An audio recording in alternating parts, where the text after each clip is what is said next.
Welcome back नाज़रीन। हम पलोजो साहब से गुफ्तगू कर रहे हैं। आइए पलोजो साहब तक चलें।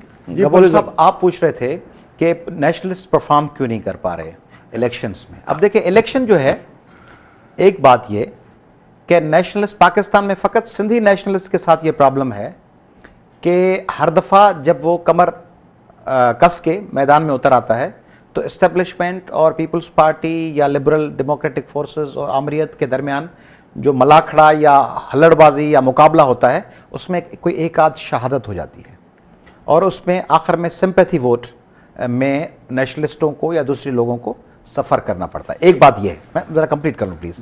दूसरी बात यह है कि पाकिस्तान में कॉन्स्टिट्यूंसीज जो बनाई गई हैं, मसलन ठट्टा की या बदीन की या दादू की कॉन्स्टिट्यूंसीज देख लें आप, कंदकोट की, एक कॉन्स्टिट्यूंसी की जो विड्थ है वो बाज़ हालतों में 70 से 110 किलोमीटर के दरमियान भी है।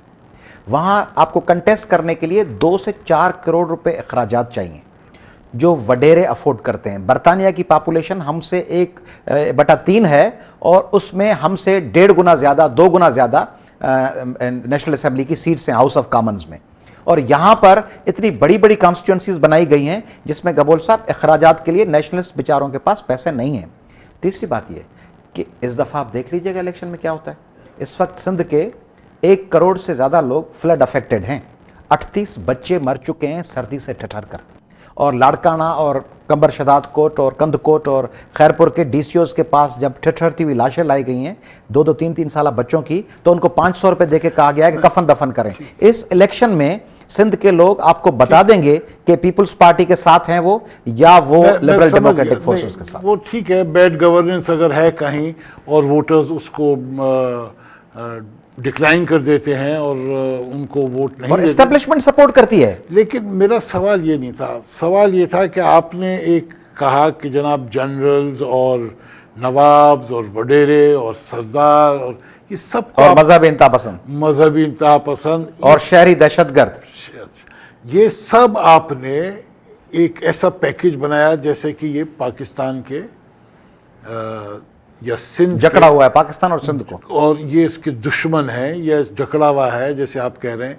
और जो हुब्बुल वतन है, जो जेन्युइनली जिनको सिंध के लिए दर्द है, और वो नेशनलिस्ट पार्टीज़ हैं। तो मेरा आपसे सवाल ये था कि सिंध के लोगों को नहीं मालूम कि आप इतने उनके हमदर्द हैं? और आप जिन लोगों में उठते बैठते हैं इंटीरियर में, उन तक आप अपना पैगाम पहुंचाते हैं, तो क्या वो क्यों उनके दिमाग में ये बात नहीं आ रही कि आप ही हमारे हमदर्द हैं और इलेक्शन में आपको सीटें नहीं मिलती? चलें ठीक है, क्या दुनिया भर में जो जदोजहदें होती हैं, उन जदोजहदों में क्या क्राइटेरिया और जो चेकिंग पॉइंट होता है वो ये होता है कि कौन इलेक्शन जीता है? मसलन महात्मा गांधी कौन सी इलेक्शन जीते थे इंडिया में? मैं आ रहा हूँ अपनी ज़िंदगी में, कौन सी इलेक्शन उन्होंने पर्सनल कंटेस्ट करके जीती? उसी को छोड़ें आप। मोहम्मद अली जिन्ना साहब ने परफॉर्म करके सिंध के रिप्रेजेंटेटिव हैं, कराची और झिरका और ठट्टा से कौन सी इलेक्शन जीती? हमास जो अभी आई है उसने पीएलओ को हरा दिया है, अल फतह को हरा दिया है, जो पूरी ज़िंदगी लड़ती रही यासर अरफात की पार्टी। यहाँ पे आप देख लें बोस्निया में या दूसरे इलाकों में। देखिए हमास का मसला और है। मैं ज़रा अपना पॉइंट ऑफ व्यू कर दूँ गबोल साहब। इसलिए क्राइटेरिया सिर्फ ये नहीं है कि इलेक्शन कौन जीत गया, ये भी है। मैं ये नहीं कह रहा कि ये नहीं है, ये भी है। तो इलेक्शन तो अटल बिहारी वाजपेयी भी रथ यात्रा के बुनियाद पे जीत जाते हैं, फिर इंडिया के आवाम को वो देते क्या हैं? ठीक है ना। तो इलेक्शन जीतना एक बात है, लोग पॉपुलर स्ट्रगल में किसके साथ हैं? एमआरडी की तहरीक में लोग अवामी तहरीक के साथ थे या लोग लीग के साथ थे या लोग मजहबी इंतहा पसंदों के साथ थे? अभी 19 फरवरी को जब हम चश्मा झेलम लिंक कैनाल के खिलाफ हड़ताल की कॉल देते हैं या 40 दिन लॉन्ग मार्च करते हैं, तो उस दौरान सिंध के लाखों लोग हमारे साथ होते हैं या पीपल्स पार्टी के वडेरों के साथ? शटर बंद और पहिया जाम हड़ताल हो जाती है तो किसके साथ होते हैं? पीपल्स पार्टी के, आप पीपल्स पार्टी को वडेरों से क्यों मुंसलिक करते हैं? पीपल्स पार्टी तो जुल्फिकार अली भुट्टो की पार्टी थी। ये पीपल्स पार्टी की मैं बात नहीं कर रहा, ये तो डाइल्यूट हो गई है, इसके नक्शे बदल गए।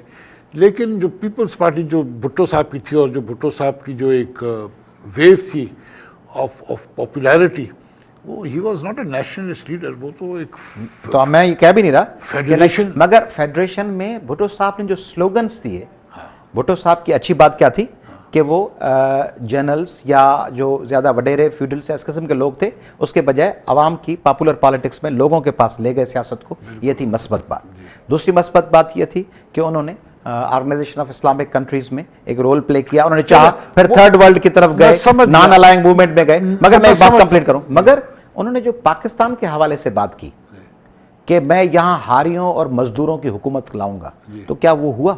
सिंध में हारियों और मजदूरों की हुकूमत आई या सिंध में जाम Sadiq Ali? My question is very simple कि Bhutto came with a message और उसको रिजल्ट्स मिले। नहीं, मगर वो मैसेज डिलीवर हुआ। आपने दैट्स अ सेकंडरी इशू। आप मैसेज लेके आ रहे हैं, आपको रिजल्ट्स नहीं मिल रहे, आपके पास वो फॉलोइंग नहीं है, तो जो आप जिस चीज के लिए लड़ रहे हैं तो जाहिर है आपको उसकी सपोर्ट नहीं है। आप अपने ही फिलॉसफी में, अपने ही आप मन में, अपने ही दिमाग में आप एक जंग लड़ रहे हैं सिंध के लिए, और सिंध के लोग आपके साथ नहीं है। इसके बारे में क्या कहेंगे आप? ठीक है, अब ये आपने सवाल दूसरी दफा दोहराया, मगर फिर मैं उसका जवाब दोहरा रहा हूं। मुझे जवाब नहीं मिल रहा ना आपसे। जवाब आपको मिल रहा है, आप जवाब नहीं देंगे, मैं आपसे सवाल दोहराता रहूंगा। शायद पसंदीदा जवाब मैं नहीं दे पा रहा, मगर मेरा जवाब यह है कि पहली बात कि सिंध के लोग, मैं ये दावा ही नहीं कर रहा कि सब हमारे साथ हैं। कोई दावा नहीं कर सकता। ये मखसूस तंजीम ऑटोक्रेटिक हिटलर दावा कर सकता है, नाजी पार्टी दावा कर सकती है कि तमाम, बराक ओबामा भी नहीं कर सकता, बिल क्लिंटन भी नहीं कर सकता, और सोनिया गांधी भी नहीं कर सकती कि तमाम लोग हमारे साथ हैं। अवामी नेशनल पार्टी भी नहीं कर सकती, मियां नवाज शरीफ भी नहीं कर सकते। कुछ तंजीम होती हैं कहती हैं सारे लोग हमारे कब्जे में, हम नहीं। एक बात। दूसरी बात कि सिंध के लोग की एक बड़ी तादाद सिंध के नेशनलिस्ट के साथ है, सिंध प्रोग्रेसिव नेशनलिस्ट अलायंस के साथ है, अवामी तहरीक के साथ है, सिंधियानी तहरीक के साथ है। एक बात। What about Sindh national? अच्छा, नहीं, मैं इसको थोड़ा सा कंप्लीट कर लूं। और तीसरी बात ये कि पाकिस्तान और सिंध में जो सबसे बड़ी तहरीक एंटी वन यूनिट, MRD, और ये जो कालाबाग डैम मुखालिफ तहरीक है, चलें पीपल्स पार्टी और नवाज लीग दोनों कालाबाग डैम पे कंप्रोमाइज कर चुकी हैं एस्टेब्लिशमेंट से। फिर एक मिनट, फिर पाकिस्तानी एस्टेब्लिशमेंट, पीपल्स पार्टी और नवाज लीग और क्यू लीग के इत्तेहाद के बावजूद हम नेशनलिस्ट की वजह से कालाबाग डैम अभी तक क्यों नहीं बना सकी? अगर वो इतने ताकतवर हैं तो। आपको नहीं, उनकी ताकत इसलिए कि आवाम हमारे साथ है। नहीं, मैं उनकी ताकत नहीं, मैं तो आपकी बेबसी पे रोशनी डाल। हमारी बेबसी है कि हमने डैम नहीं बनाने दिया, हमारी बेबसी है कि हमने सिंध में नहीं आते। आपकी बेबसी ये है कि आपके जो आपके मंशूर है, जो आपका प्लान है, उसको आप इम्प्लीमेंट तो दूर की बात है, उसके लिए आप सपोर्ट नहीं गेन कर पा रहे।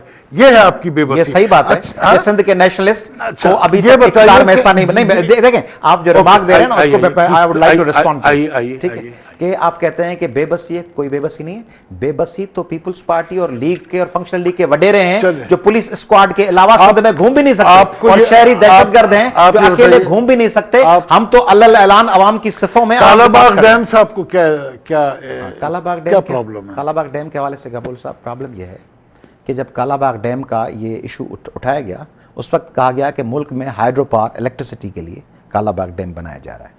फिर आगे चल के कहा गया कि उससे राइट और लेफ्ट पे 2 कैनाल निकाले जाएंगे, जो जब ओवरफ्लो हो जाएगा, पानी ज़्यादा बढ़ जाएगा, फिर निकाला जाएगा। और फिर आगे चल के कहा गया कि उसके ज़रिए हम कल्टीवेशन करेंगे और वो ज़राअत के लिए काम आएगा।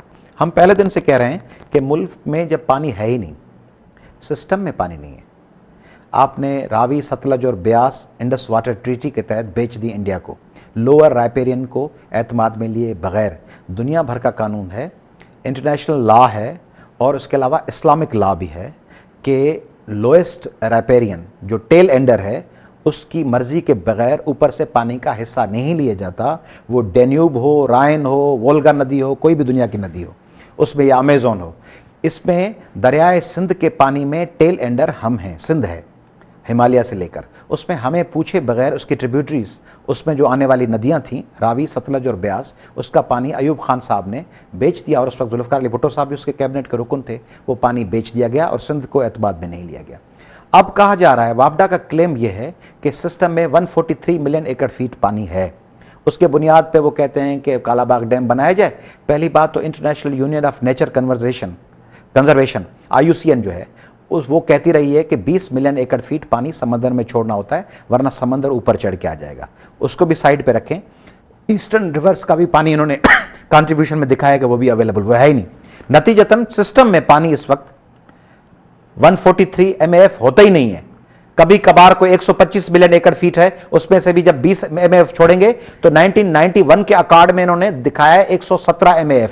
117 MAF 1991 के अकॉर्ड में सूबों को देना है। वो 117 मिलियन एकड़ फीट पानी है ही नहीं, तो कालाबाग डैम के लिए आसमान से पानी लाएंगे, तकिए के नीचे से निकालेंगे, कहां से जब आएगा? पानी अगर है ही नहीं और वो डैम बना रहे तो आपको प्रॉब्लम क्या है?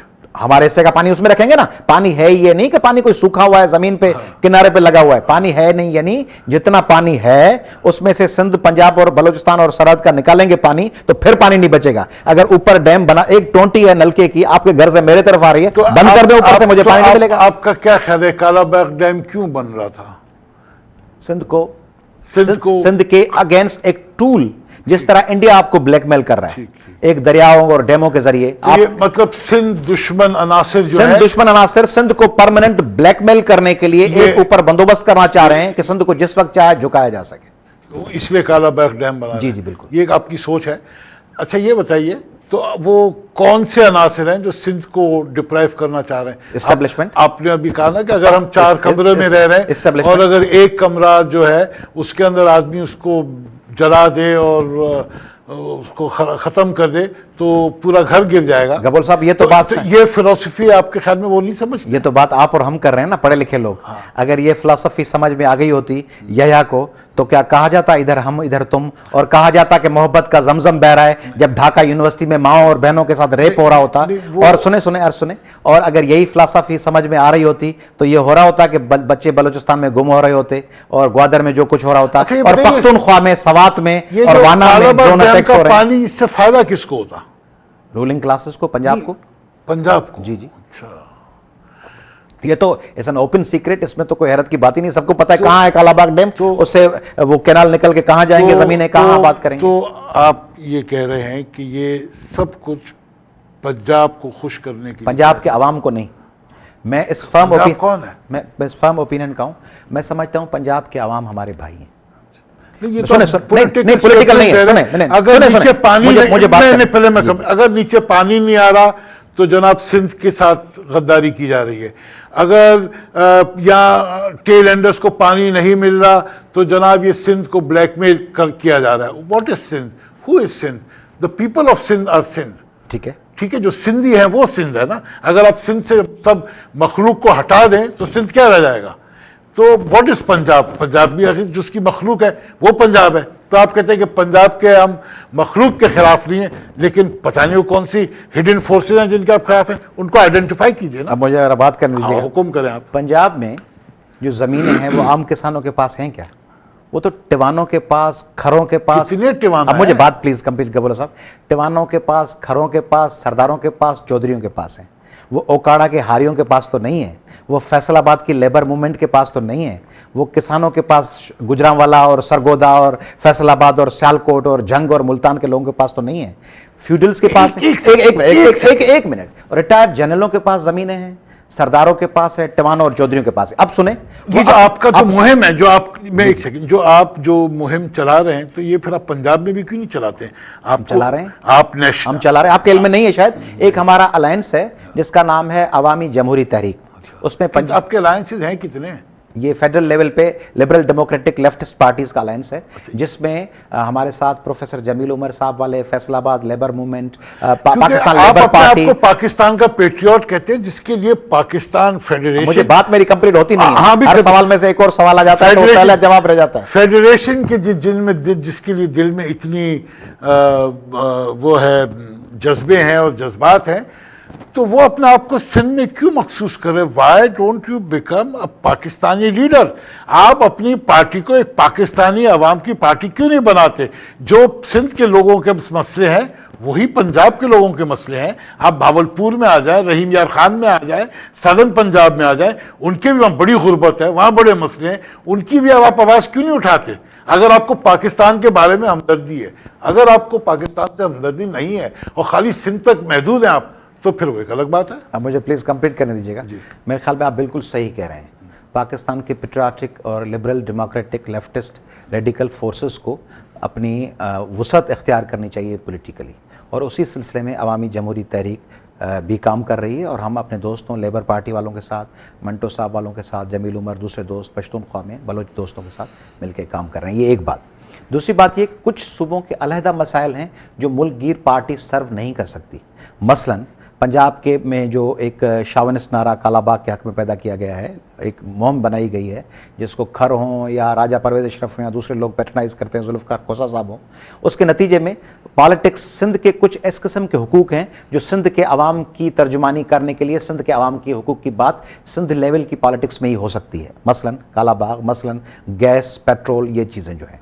इसी तरह कुछ बलूचिस्तान की हैं, कुछ पख्तूनख्वा की हैं। देखिए माजी में इस किस्म के अटेम्प्ट किए गए। आपको याद होगा एक ज़माने में काजी हुसैन अहमद साहब का बड़ी एक कैंपेन चली थी कि बहनों भाइयों काजी आ रहा है, आपने देखा हुआ कुछ नहीं। फिर एक कैंपेन चली थी पाकिस्तान अवामी तहरीक की, तारुल कादरी साहब की, बड़ी कैंपेन, ज़बरदस्त जज्बा भी यकीनन नेकी रहा होगा, तो उसमें फिर कुछ नहीं हुआ।